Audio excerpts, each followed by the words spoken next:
Hi guys, and welcome to the second episode of pwaacademics.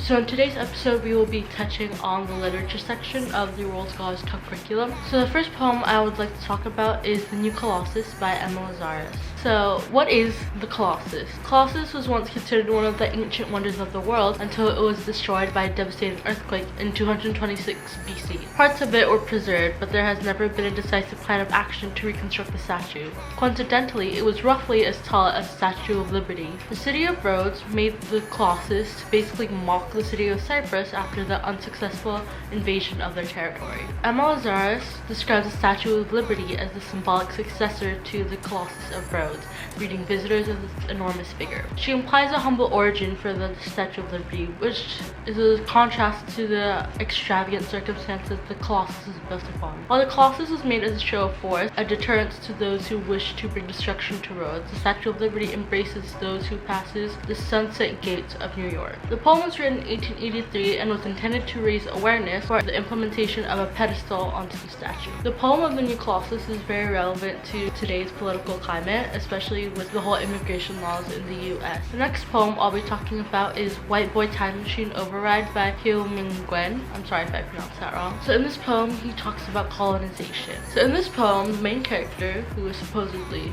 Gwen himself, is from Vietnam, and in the village he was from, a child was blown apart after stepping on a mine. This poem talks about white supremacy and talks about colonization of Asian countries and the perception of white people towards these countries. In this poem, he talks about how the white people themselves have written poems about the beautiful views of his village, but that's not their village. He has multiple poems with the title White Boy Time Machine. This is just the one called Override, and it's part of his book Not Here. So the book Not Here holds more than seems possible, a bracing antidote to the poisonous narrative that marginalized people are too much, with experiences too specific to matter or ever really be universal.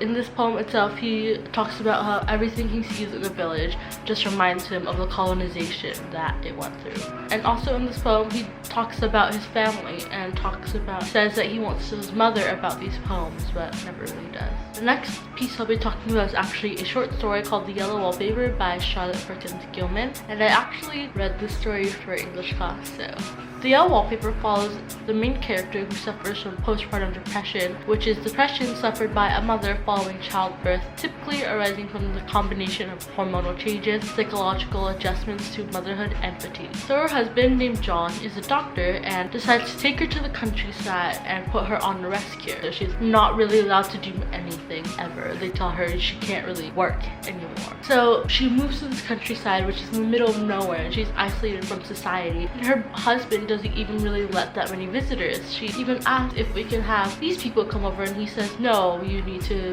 be on rescue. So the room that she stays in has yellow wallpaper, which is why the story is titled Yellow Wallpaper. And in this yellow wallpaper, she keeps seeing this figure behind. So she keeps seeing this figure in the wallpaper and keeps trying to figure out what it is and trying to get it out. And this figure is more of a symbol of her descent into madness.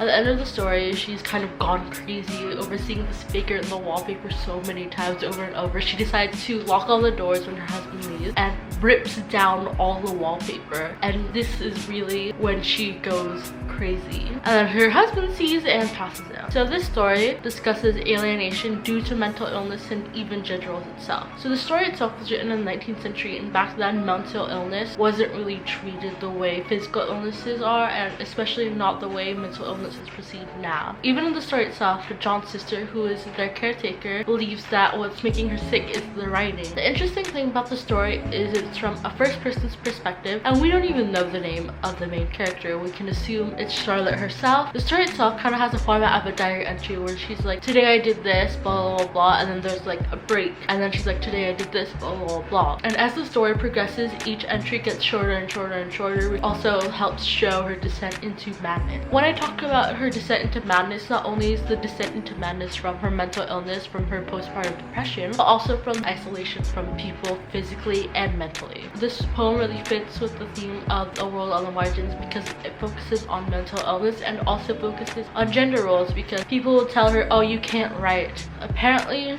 back in the 19th century when this was written, it was very uncommon for women to be writing, so they would just tell her, you can't write, writing is what's making you sick. The next poem I'll be talking about is also my favorite poem, and it's What Kind of Asian Are You by Alex Day. This poem is a spoken word poem, and if you haven't watched it, I'll have my literature playlist linked up in the card somewhere. And this poem, when I first heard it, I literally had chills after it was finished. This poem discusses on being an Asian American in America where it is predominantly white people. In this poem, he really talks about the marginalization of being Asian in a very white community, and he talks about the impacts of stereotypes and even talks about the history behind some of the terms. And let me tell you all the things you don't want to know.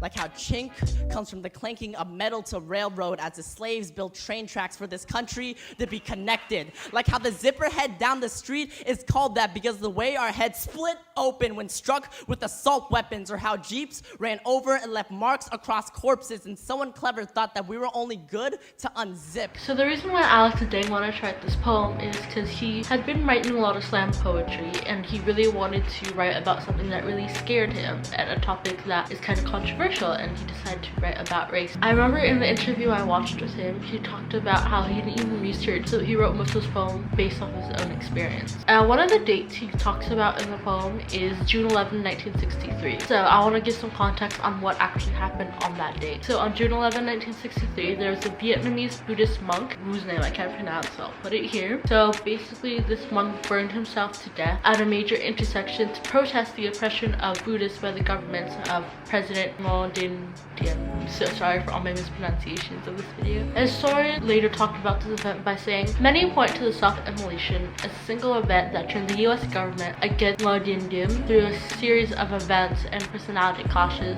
that made the situation inevitable. The reason why this poem is in A World on the Margins is because it talks about the marginalization of Asian people, as I have said many times before. It really shows this marginalization through imagery and through references and allusions to events in history that kind of solidifies the image of Asians in American culture. So the next poem I'll be talking about is Minong by Li Shen, and technically this is a proverb, and since it's really short, I'm just going to read it out to you. So Minong also goes by the name Pity the Farmer or Pity the Peasant. Pity the peasant, hoeing cereal in the midday sun.